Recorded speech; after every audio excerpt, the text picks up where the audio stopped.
everyone, this is Yoda from Team Evil Geniuses, bringing this video with Nerdstomper.com. This is going to be the second video in a three-part series. It's just a replay review of Myrmidon, which was submitted by one of our forum members. If you're looking for more details on that, be sure to check out the forums.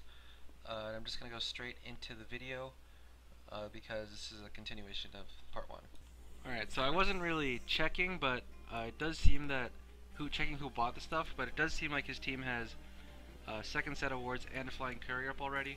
Not sure who bought them. In this setup, I would say it's actually Plague Rider's responsibility to buy both items, since Plague Rider actually just does not need items at all to be effective in the late game, and Myrmidon kind of does, since he needs to be able to get in there to get close range magic carps and use his ultimate effectively.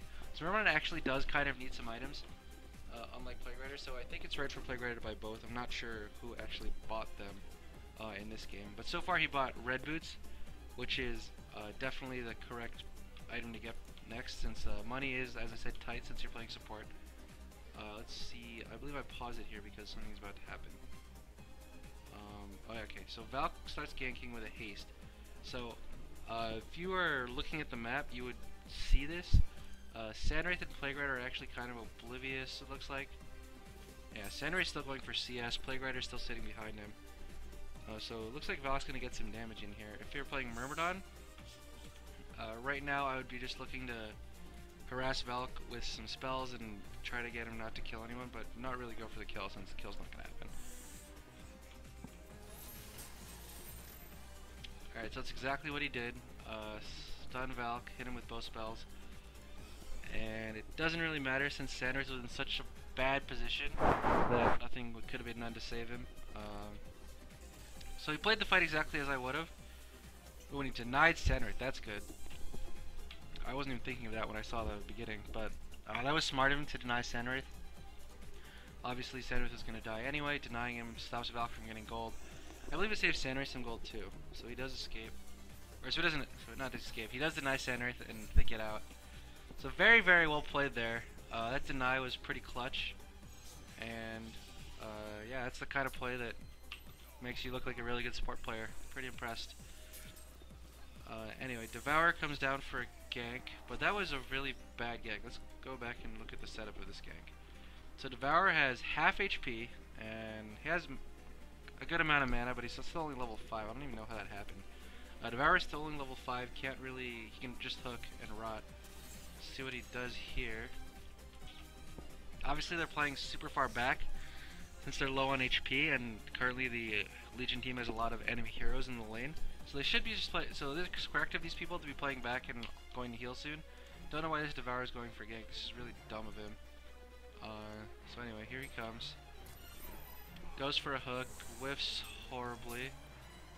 After seeing Devourer make this horrible play, I say it's correct for Myrmidon to start coming and helping, at least to throw a long range magic carp. He still has actually mana to cast both of his other spells, so he can still follow up with Weedfield and be able to escape with waveform. So let's see how he plays it. He does go for the magic carp on Hellbringer, which doesn't finish him. And Devourer is just going to die because he's bad. Yeah, Devourer dies. Obviously it would have been pretty clutch to hit a deny there, but I wouldn't really expect it, since it's just, that would be such a hard play to make. Devourer's play was just horrible. Not really Myrmidon's fault or anything that happened. He just has to escape now without dying. Yeah, so he escapes without dying.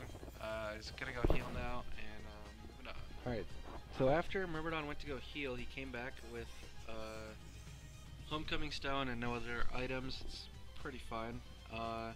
Let's watch. So the reason you get a Homecoming Stone, right, is for counter ganking. So if Pharaoh initiates here, as he does, then Myrmidon should be teleporting. Obviously this is kind of across the map, so it's hard to notice, but as you play support more often, you're gonna realize that looking at the map is almost as important as looking at your hero, since teleporting to help an ally is really important.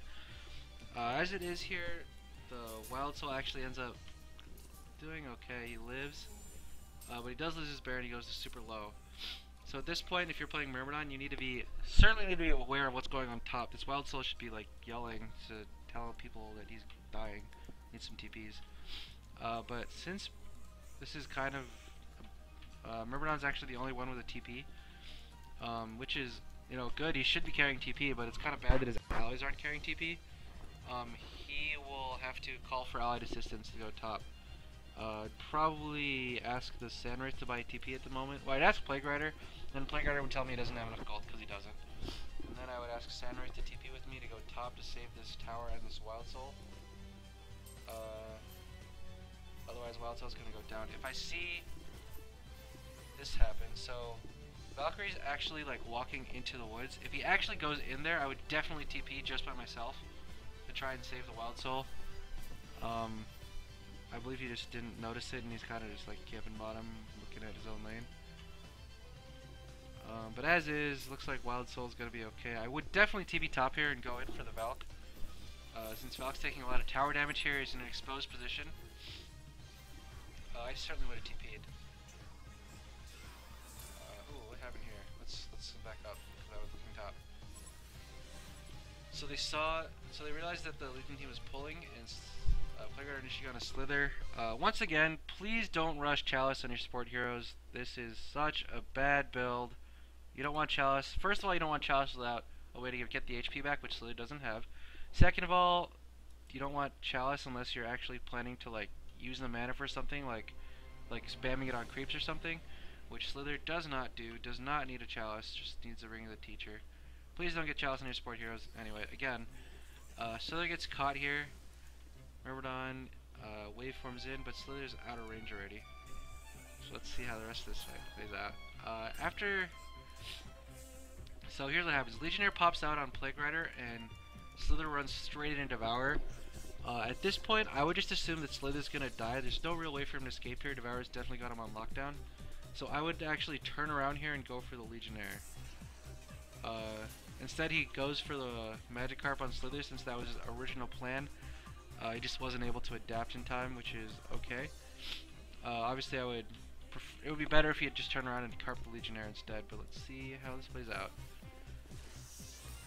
So Plague hits a Contagion, and Myrmidon follows up with a good Weed Field. That was really good. Now Legionnaire is weeded, and now he's gonna go down.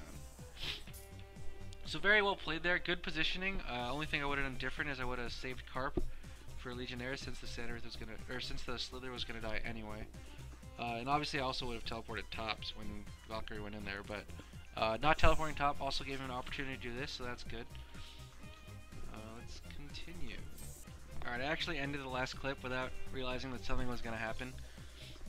So actually this Devourer is kind of in a bad position, so he actually gets arrowed and kind of goes down. So he's getting extremely harassed. I don't see a way for Devourer to be escaping this alive. It's good that he's eating so he's going to gain HP, but he's still pretty dead. Since Valk and Hellbringer are just on him. All there's really left to do here is just use Weed Field and escape, since they're definitely not going to kill anyone since they're still low.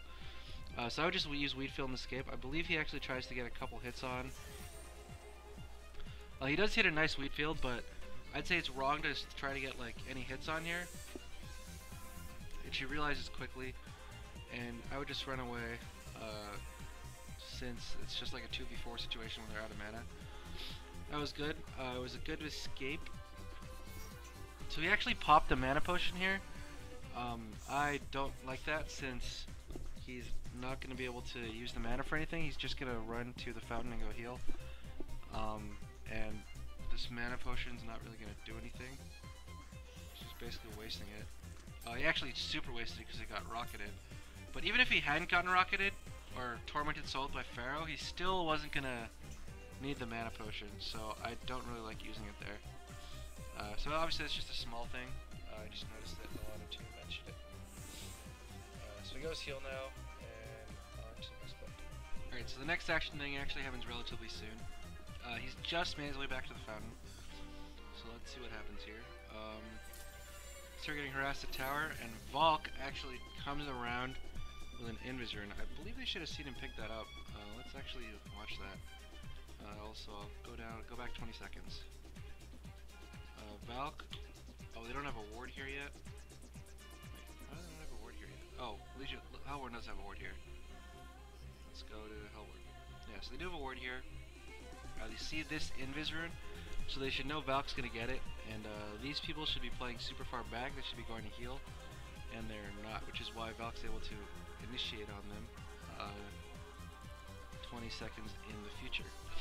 So after seeing this, obviously Myrmidon's thinking of going back into the fight immediately with his teleport scroll, since Valk is in kind of an exposed position. So let's see how he plays it.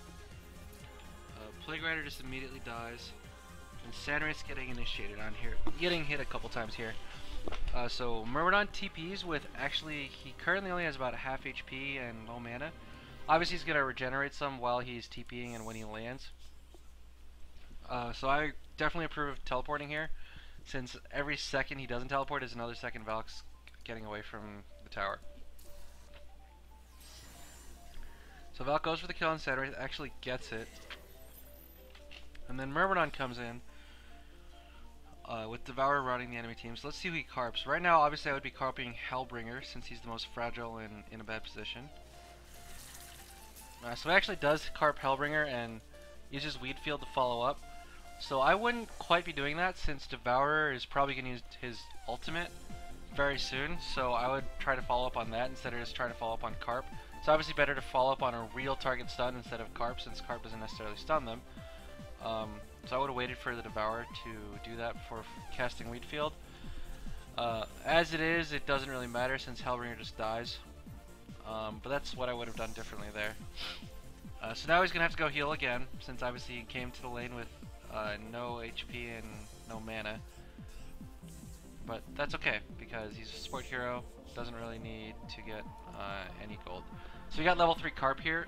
There's actually a reasonable discussion here on which skill to level.